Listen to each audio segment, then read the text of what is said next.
जी students, topic हमारा continue है। इसका नाम है पार्टनरशिप फॉर्मेशन।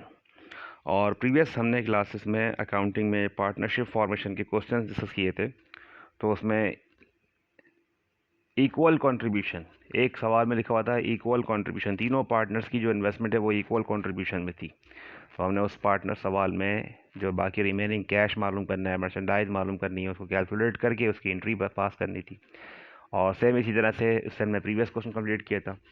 आज हम लोग जो क्वेश्चन कंप्लीट करेंगे, इस टॉपिक का नाम है रेशियो। यानी पार्टनरशिप फॉर्मेशन में पार्टनर्स की जो इन्वेस्टमेंट है वो रेशियो के हिसाब से, परसेंटेज के हिसाब से।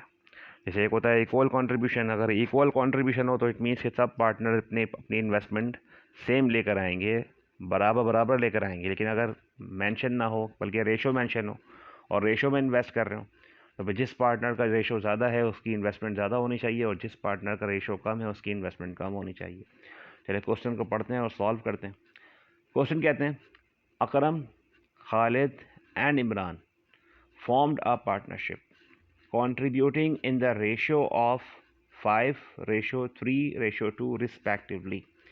रिस्पेक्टिवली कहते हैं बिल तरतीब, जिस तरतीब में पार्टनर्स के नाम लिखे गए इसी तरतीब में इनका रेशो भी गिवन है। तो फर्स्ट पहले नाम किसका लिया गया है? अकरम का।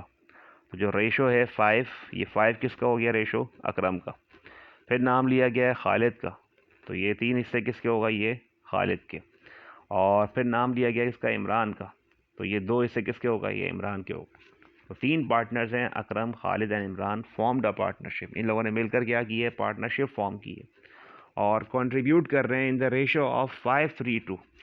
इसका मतलब ये है कि तीनों पार्टनर्स की जो इन्वेस्टमेंट है वो इक्वल नहीं है, सेम नहीं है, बराबर बराबर नहीं है। ये ऐसा नहीं है कि जितने पैसे अकरम इन्वेस्ट करेगा उतना ही खालिद इन्वेस्ट करेगा, नहीं। बल्कि लिखा हुआ है in the ratio of 5:3:2। Akram business में 5 हिस्से इन्वेस्ट करेगा और खालिद कारोबार में, बिजनेस की फर्म में टोटल 3 हिस्से इन्वेस्ट करेगा और इमरान बिजनेस में, कारोबार में 2 हिस्से इन्वेस्ट करेगा। हिस्से मतलब क्या? यानी ये टोटल फर्म है, उस टोटल फर्म की कैपिटल के हमने 10 हिस्से किए। 10 कैसे? 5 + 3 + 2। तो ये 5 + 3 + 2 कितना होगा? 10। यानी 10 में से 5 हिस्से इन्वेस्ट करेगा अकरम, 10 में से 3 हिस्से की इन्वेस्टमेंट इन्वेस्ट करेंगे खालिद और 10 में से 2 हिस्सों की इन्वेस्टमेंट इन्वेस्ट करेंगे कौन? Imran. As per agreement the total capital of the firm shall be ₹20 lakhs।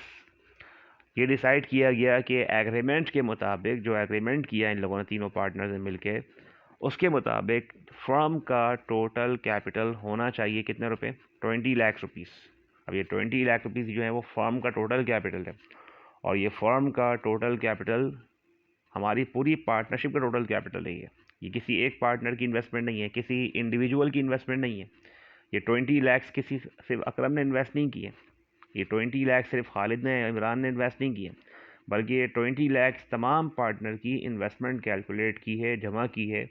तो सब पार्टनर्स ने मिलकर जो पैसा इन्वेस्ट किए वो कितने इन्वेस्ट किए हैं? 20 lakhs। अब इस 20 lakhs में अकरम की इन्वेस्टमेंट कितनी है ये मालूम करनी है, खालिद की इन्वेस्टमेंट कितनी है ये मालूम करना है और इमरान की इन्वेस्टमेंट कितनी है ये मालूम करना है।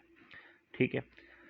रिक्वायर्ड में कहते हैं find the investment of each partner. Her partner की इन्वेस्टमेंट कैलकुलेट करें। Number 2, make entries in journal entries pass करें जर्नल में। रिक्वायर्ड नंबर 3 में कहते हैं इनिशियल बैलेंस शीट। चलिए आए क्वेश्चन सॉल्व करते हैं और पहले शो करते हैं कैलकुलेशन। सबसे पहले हर पार्टनर की इन्वेस्टमेंट कैलकुलेट कर लेते हैं। तो कैलकुलेट करने के लिए ज़रा शो करते हैं कैलकुलेशन। पहले पार्टनर्स के नाम लिख दें। पार्टनर्स के नाम क्या क्या हैं? अकरम, रेशो, खालिद, फिर रेशो बना है इमरान।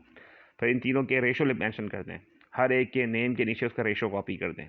तो रेशो है, अकरम का रेशो क्वेश्चन में गिवन है 5, रेशो खालिद का रेशो गिवन है 3 और इमरान का रेशो गिवन है 2। तो तीनों पार्टनर्स की तरतीब के साथ, जिस तरह तरतीब में नाम लिखे हुए हैं इसी तरतीब में रिस्पेक्टिवली के साथ क्या करना है? रेशो कॉपी करना है। And sum of ratio plus कर लें, 5 + 3 + 2 कितना होगा? ये सम ऑफ रेशो 10। और टोटल फर्म कैपिटल क्वेश्चन में गिवन है, तो टोटल फर्म कैपिटल पे कितना रुपए गिवन है? 20 lakhs। तो टोटल जो फर्म कैपिटल गिवन है वो 20 lakhs है, 20 लाख रुपए। ये 20 लाख की इन्वेस्टमेंट है। तो ये 20 लाख रुपए की इन्वेस्टमेंट में अकरम, खालिद, इमरान कितने कितने इन्वेस्ट करेंगे? ज़रा कैलकुलेट कर लेते हैं, चेक कर लेते हैं। अकरम की इन्वेस्टमेंट कैलकुलेट कर रहे हैं तो 20 lakhs को डिवाइड किससे करेंगे? सम ऑफ रेशो से। यही अमाउंट, जो टोटल अमाउंट है divide by sum of ratio multiply by individual ratio. यही फॉर्मूला सबके लिए अप्लाई करेंगे। Total amount divide by sum of ratio, और टोटल अमाउंट कितना है 20 लैक्स, सम ऑफ रेशो कितना है 10, और इंडिविजुअल रेशो कितना है 5। जिसकी इन्वेस्टमेंट मालूम करनी है उसी से मल्टीप्लाई करेंगे। इंपॉर्टेंट बात यह है कि 20 लैक्स को डिवाइड किससे किया आपने 10 से, यहाँ भी देखें डिवाइड किससे किया 10 से, यहाँ भी देखें डिवाइड किससे किया 10 से। तीनों पार्टनर के लिए डिवाइड बाय 10 किया, और मल्टीप्लाई किससे किया, हर एक के इंडिविजुअल रेशो से। अकरम की इन्वेस्टमेंट निकालनी है तो मल्टीप्लाई बाय 5, खालिद की इन्वेस्टमेंट निकालनी है तो मल्टीप्लाई बाय 3, और इमरान की इन्वेस्टमेंट निकालनी है तो मल्टीप्लाई बाय 2। और ये रेशो कहाँ से आया, ये हमने रेशो देखें यहाँ लिखे हुए हैं 5 3 2, इसी से मल्टीप्लाई किया। अब ज़रा ऐसे ही डायरेक्टली चेक कर सकते हैं कि अगर हम 20 लैक्स को डिवाइड बाय 10 करें, तो 20 लैक्स को अगर हम डिवाइड बाय 10 करें तो एक हिस्सा कितने का बनता है, एक हिस्सा बनता है 2 लाख रुपए का। यानी अगर 20 लाख के अगर 10 हिस्से किए जाएँ, तो 20 लाख के अगर 10 हिस्सों में डिवाइड किया तो एक हिस्सा बनता है कितने का, 2 लाख रुपए का। अब अगर एक हिस्सा 2 लाख का बनता है, तो जिसके पास 5 हिस्से हैं वो कितनी इन्वेस्टमेंट लेकर आएगा, 2 लाख के हिसाब से मल्टीप्लाई कर लें 5 से। यानी अगर एक हिस्सा 2 लाख का बनता है तो 5 हिस्से कितने के बने, 10 लाख रुपए के। यानी अकरम कारोबार में 10 लाख रुपए की इन्वेस्टमेंट करेगा।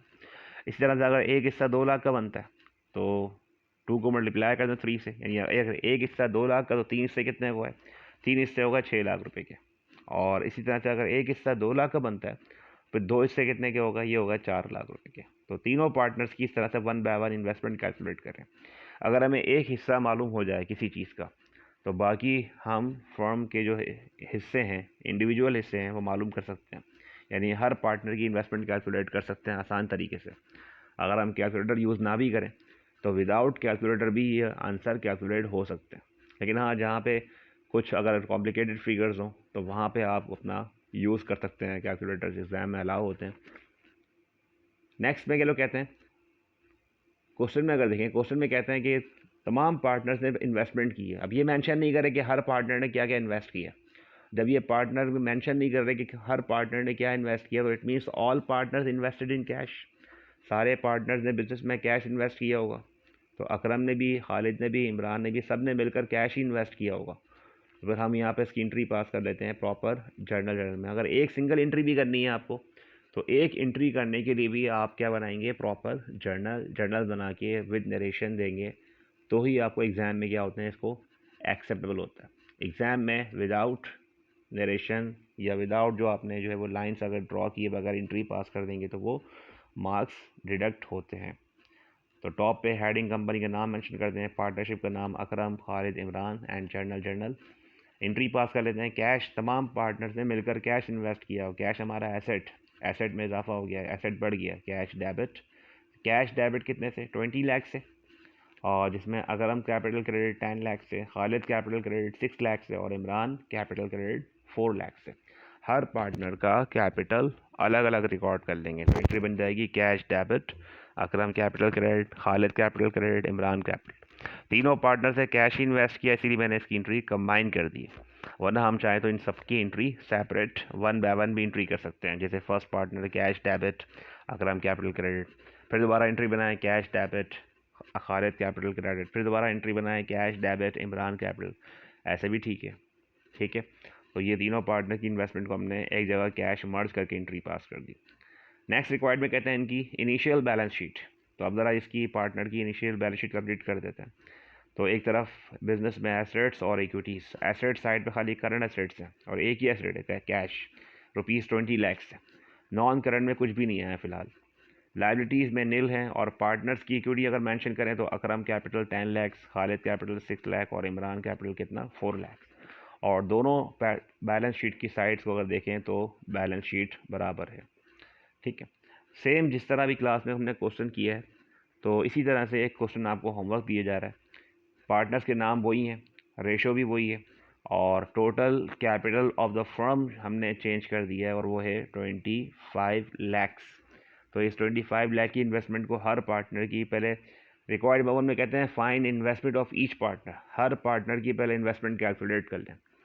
सेकंड रिक्वायर्ड में कहते हैं make entries in journal, partners की एंट्री बना दीजिए, जो आपने इन्वेस्टमेंट कैलकुलेट की है हर पार्टनर की इन्वेस्टमेंट को उसकी एंट्री मेंशन कर दें। और रिक्वायर्ड नंबर 3 में कहते हैं मेक इनिशियल बैलेंस शीट, तो एग्ज़ाम में क्वेश्चन रेशो की तरह भी आते हैं, और जो सवाल में अगर जैसा क्वेश्चन में लिखा होता है, मेंशन होता है, हमें वैसे ही का सॉल्व करना होता है।